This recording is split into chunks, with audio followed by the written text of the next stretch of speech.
Are the Oklahoma Sooners getting more good news?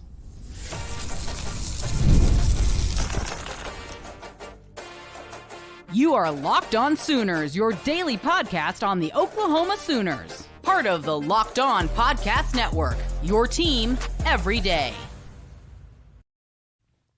What is up, Sooner Nation? Welcome to Locked On Sooners, and thank you for making Locked On Sooners your first listen every single day. Shout out to all the everydayers out there. Today's episode is brought to you by FanDuel. Place your first $5 bet, and you'll get started with $200 in bonus bets guaranteed. Visit FanDuel.com to get started. He's Jay Smith. I'm John Williams. And after receiving some good news about the wide receiver Deion Burks, Taylor Tatum, Tyler Keltner, probably being back for the Red River Showdown, the Oklahoma Sooners are getting a little bit more good news on the defensive side of the ball, as it sounds like Dasan McCullough might be back soon as well.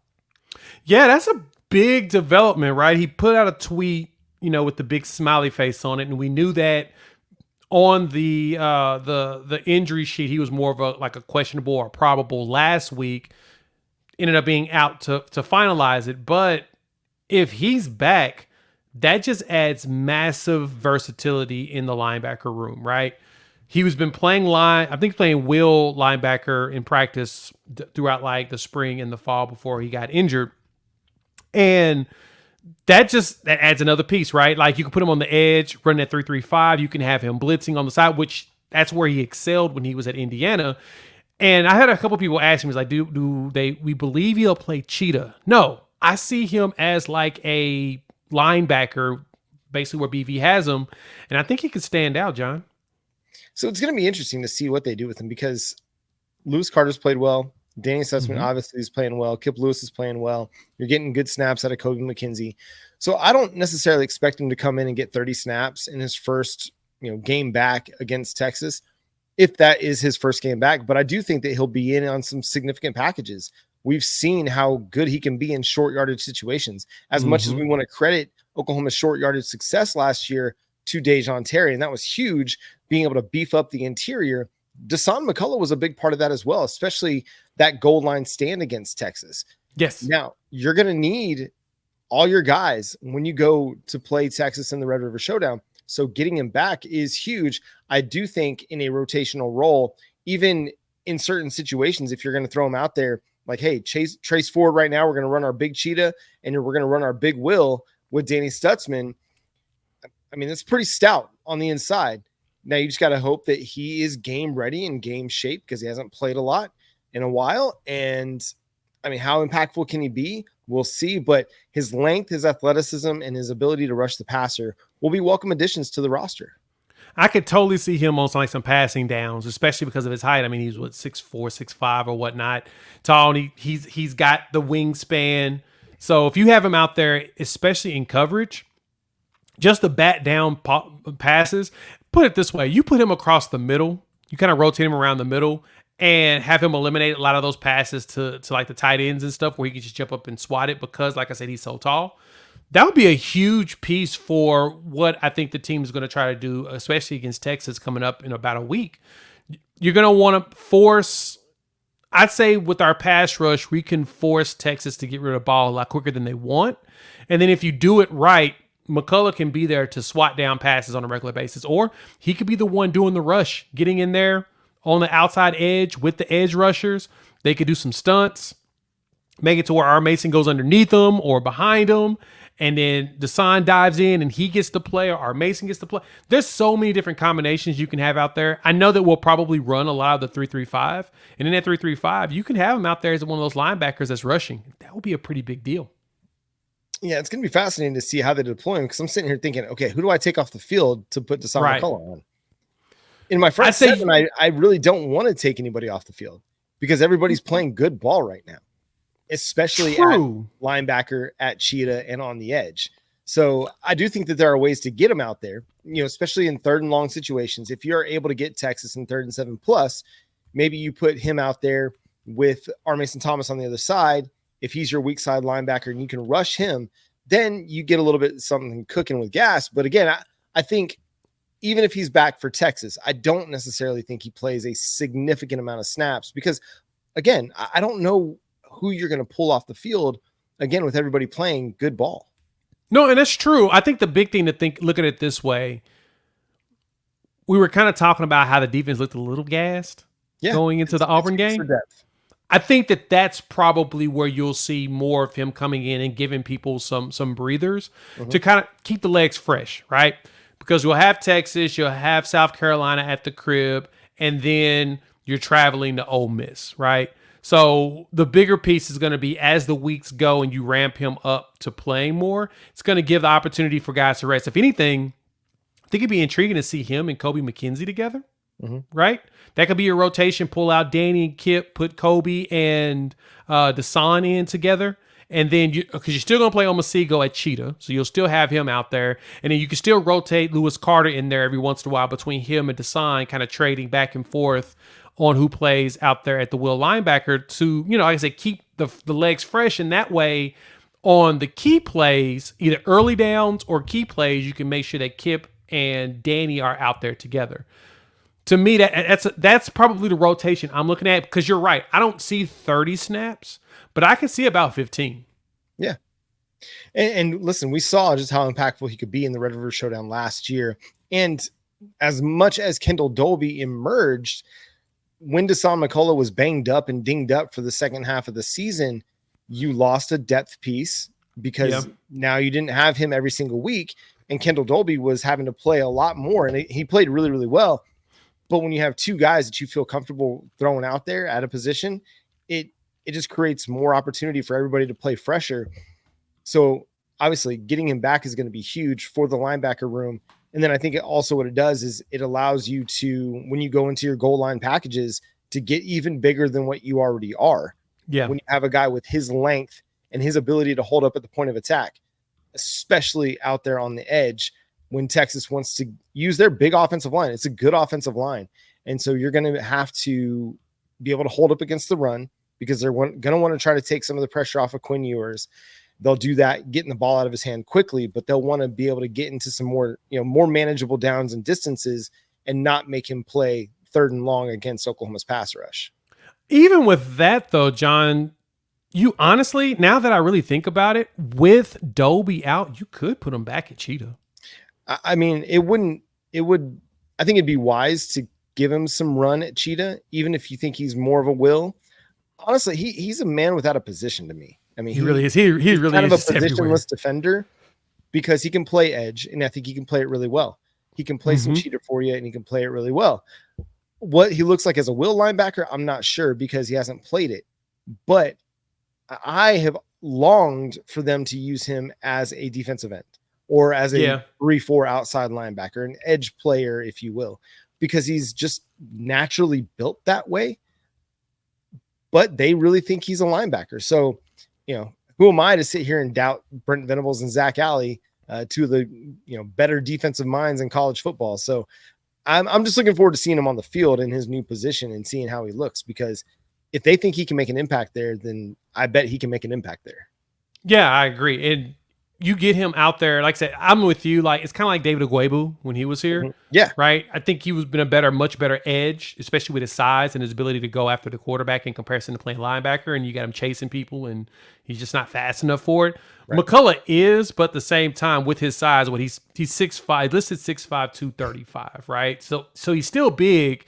He's still sizey enough, but he's thin because he's 6'5". He's he's slight because he's a giant, right?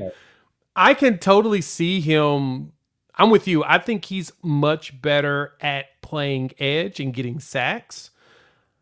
And I think that they figured that part out last season, and that's why you start to see more Dolby instead of him, outside of the fact that he was a little banged up. But like I said, Dolby emerged as the better Cheetah. He was just really good in space and in coverage. And so going through PFF, looking at like what Omosigho looks like in the in coverage, Omosigho is pretty solid at coverage, right? He's right around the 70 range. So you may have Omosigho run the coverage Cheetah, and then you bring Dasan in as the Cheetah that does more of the blitzing or whatnot in the 3-3-5. Could work out. Could work out.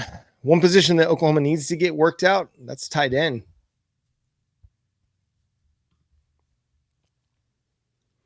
Hey, NFL fans, you can start the season off with big returns at FanDuel. America's #1 sports book. So when you get that hunch in the middle of the game, you can check the latest stats, view live play-by-play, so much more on the same page where you place your bets. Like right now, Oklahoma versus Texas. Texas is right now a 14.5-point favorite at the Red River rivalry. Feels a little high, but hey, if you feel like you want to jump in the puddle, you can, because you can get started with $200 in bonus bets guaranteed when you place your first $5 bet on FanDuel. So go check them out, FanDuel.com. We're just 8 days away from the Red River Showdown. Gives you plenty of time to get yourself hooked up with some great vintage apparel from the folks over at Home Field Apparel. Visit homefieldapparel.com. Use our promo code Sooner2024 to get a discount at checkout for some fantastic shirts, hoodies, hats, cozies, whatever you need to get yourself right for game day. You got to go to homefieldapparel.com, because not just for the Red River Showdown, but I know a lot of you folks are going to be out there in the Grove visiting Oxford for Oklahoma Ole Miss, and you're going to want to look good. You're going to want to have your fit right. How much better can it be if you go to homefieldapparel.com?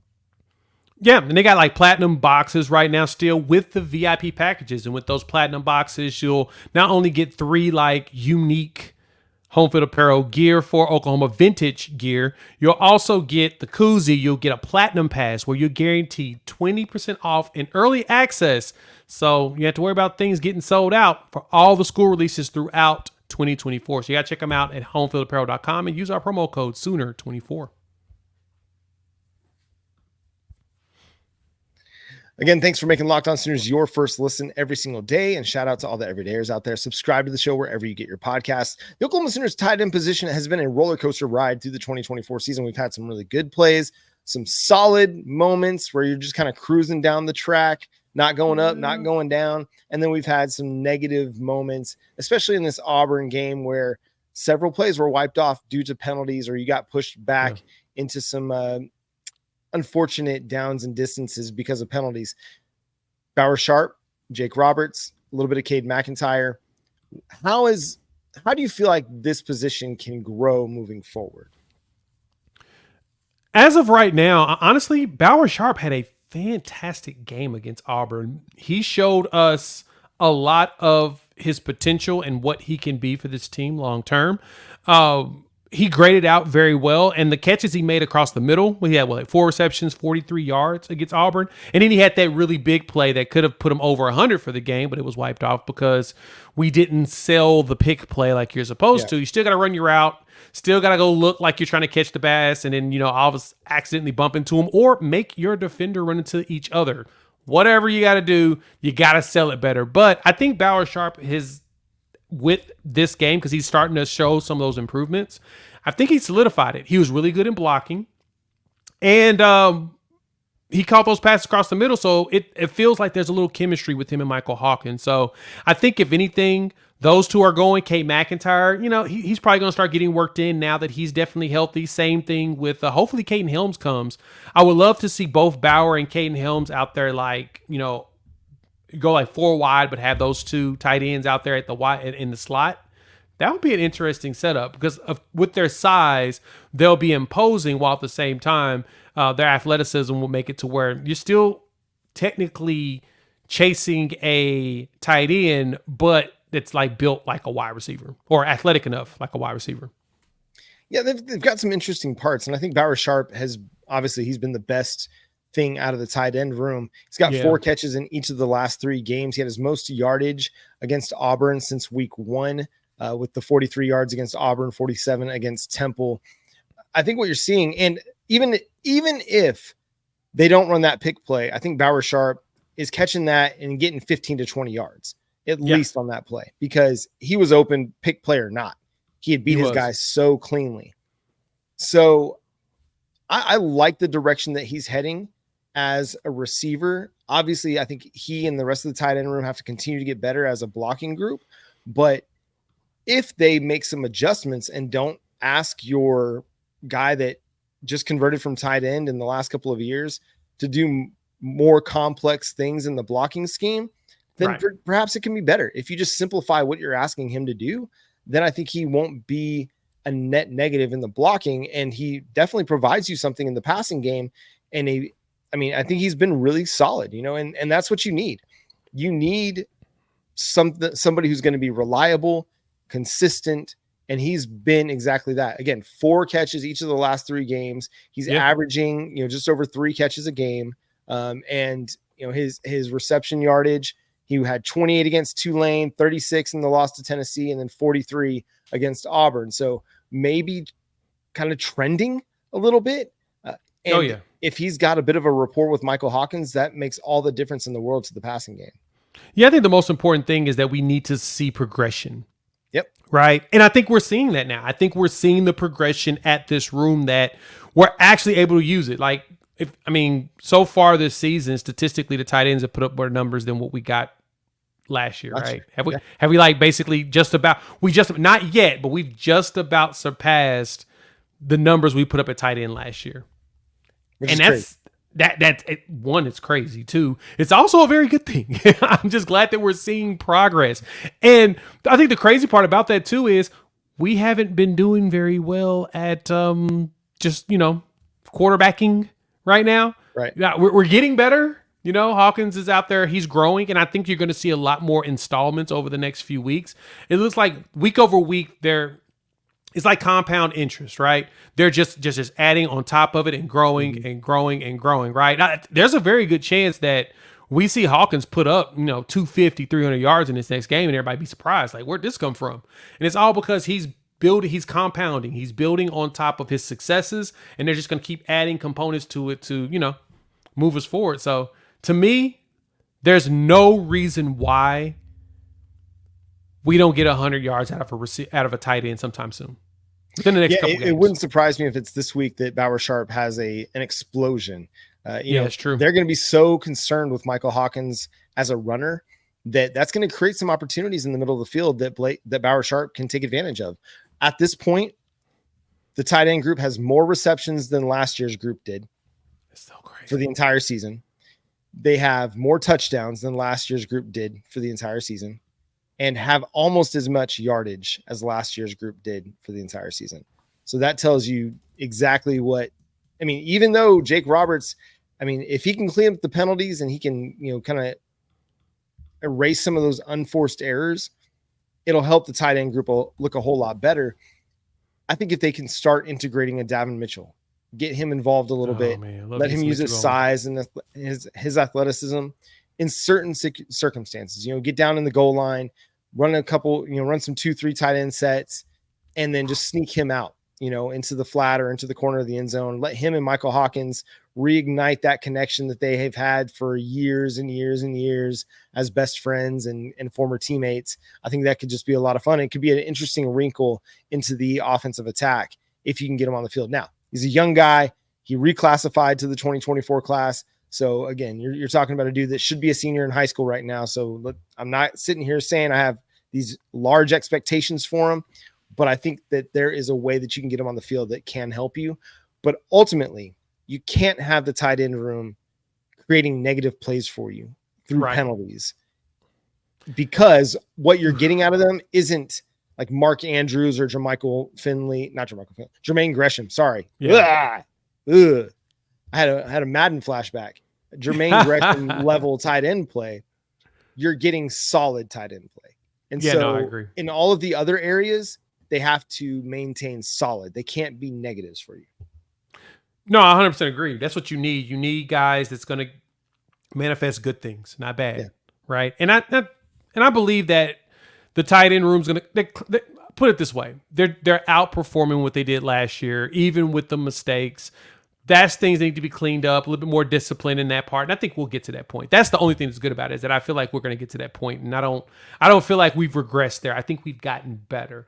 Honestly, the fact that we've actually gotten penalties makes me feel like, hey, we're actually trying to do something there at tight end. Look at that. Yeah. Look at here.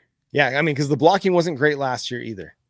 They just had enough offensive firepower that they could play with underwhelming tight end play at the position. Sad to say. I agree. We've had some really big plays in the first 5 games of the 2024 season. What have been the biggest? What have been our favorites? We'll discuss. Let us know your favorites coming up on Locked On Sooners. If you're looking for the best tickets and the lowest prices, you got to go check out Game Time. Game Time has a new feature called Game Time Picks that makes getting tickets for your favorite live events even easier. Game Time Picks filters out the fluff to show you only incredible deals on great seats so you don't have to waste time searching for thousands of tickets. One of my favorite features is the all-in pricing. You get to know exactly what you're going to be paying at checkout when you toggle that on inside the app, and no surprise fees, no surprise taxes. They let you know up front what your total is going to be before you get to checkout. Also, you get the great panoramic view from your seat in the app before you buy, so you're not having to worry about an obstructed view or a terrible line of sight. The seat views gives you that inside the app. So go take the guesswork out of buying tickets with Game Time. Download the Game Time app, create an account, and use code LOCKEDONCollege for $20 off your first purchase. Terms apply, but again, create an account and redeem code LOCKEDONCOLLEGE for $20 off. Download Game Time today. What time is it? Game time. Again, thank you for making Locked On Sooners your first listen every single day. Shout out to all the everydayers out there. Subscribe to the show wherever you get your podcasts. Jay, what has been one of your favorite plays of the season? Man, there's a long list of actually really good plays that we've seen this year. If I got to pick one on the offensive side of the ball, the one that really just jumped out to me the most is still that J.J. Hester catch deep, right? We've been just fiending for a big play to happen, something to just jump out and, really get us excited that, the defense is starting to see some progression. And we hadn't seen a bunch. We've seen some solid ones. I mean, of course, we just talked about Bauer Sharp's great catch across the middle and catch and run that we thought was going to be something to be a game changer, and it got called back. So we haven't had anything that actually stuck. And then Michael Hawkins chills in the pocket, sits there, launches it to J.J. Hester. We gave J.J. Hester the opportunity, and guess what? He came through. So now I feel like the confidence is there. There's no excuse not to go to him deep more, especially with his size and speed. I mean, he outran that Auburn corner.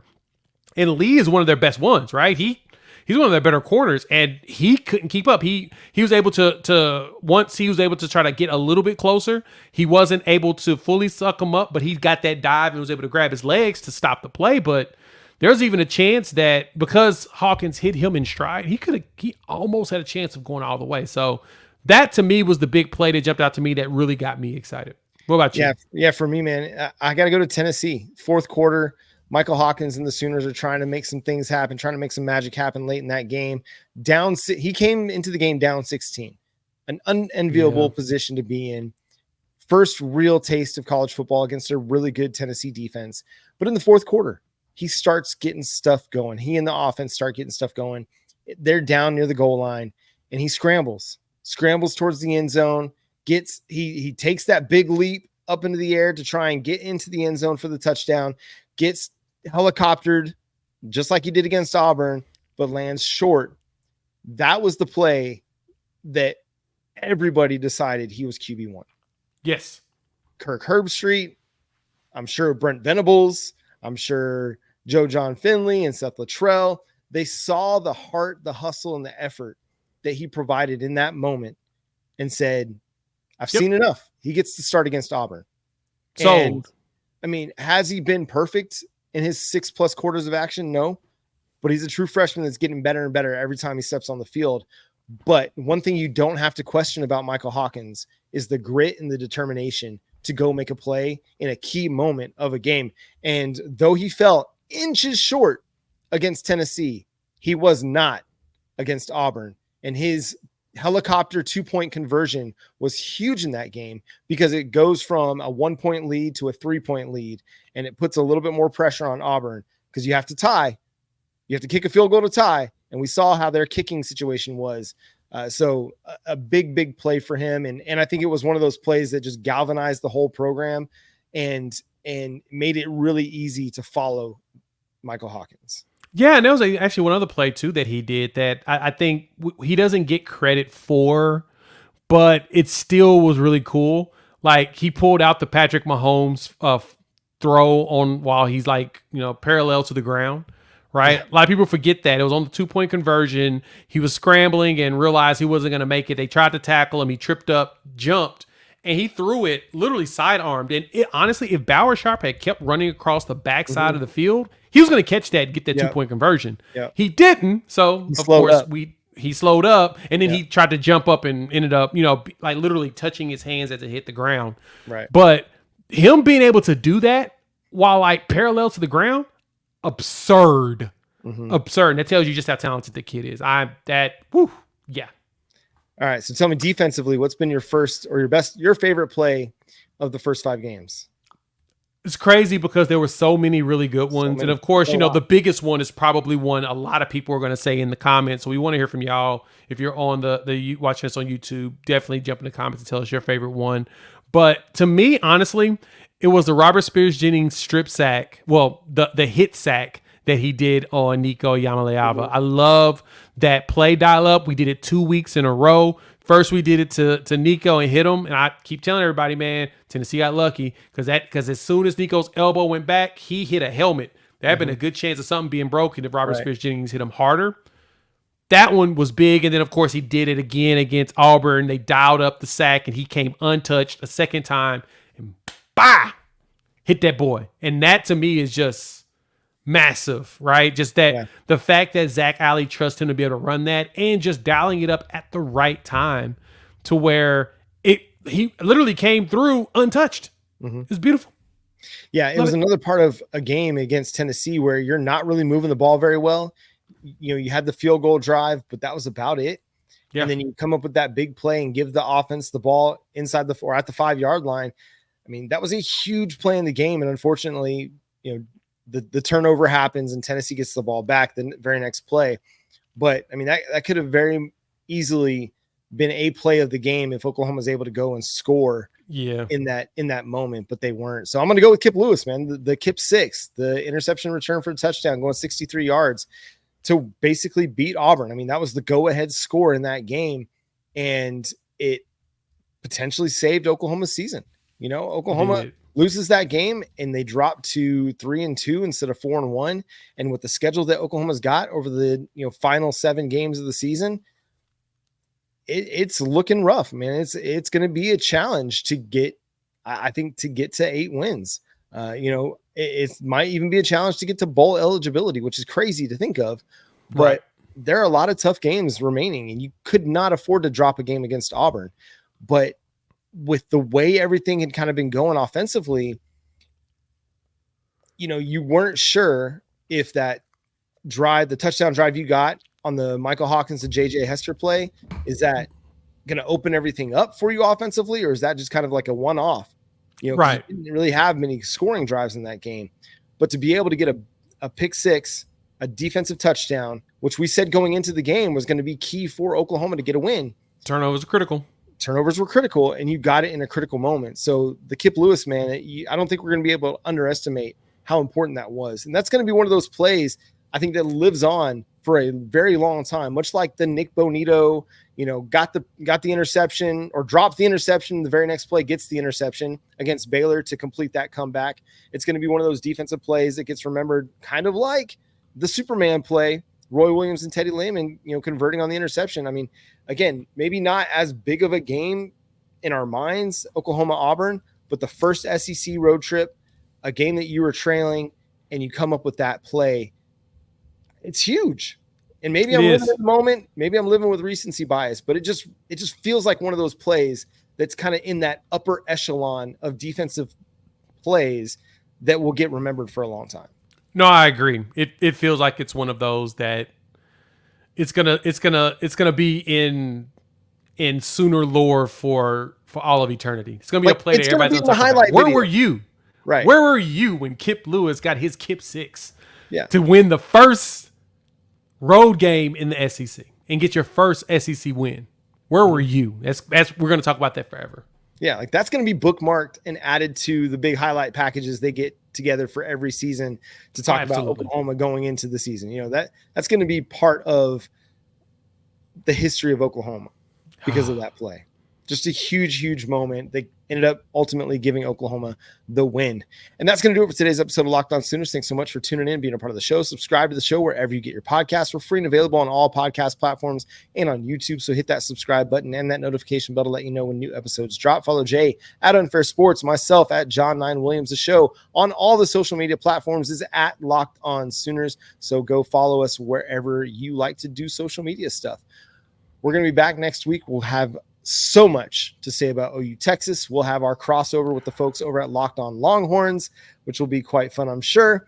They'll have a lot to say. I can already imagine. If you follow me on Twitter, you've already seen some of those interactions. But we'll have plenty to get you ready for the Red River Showdown next weekend. And I'm sure that line's going to move and get a little bit closer to Oklahoma as the days go by. But until next time, he's Jay Smith. I'm John Williams. We'll talk to you then. Boomer. Sooner.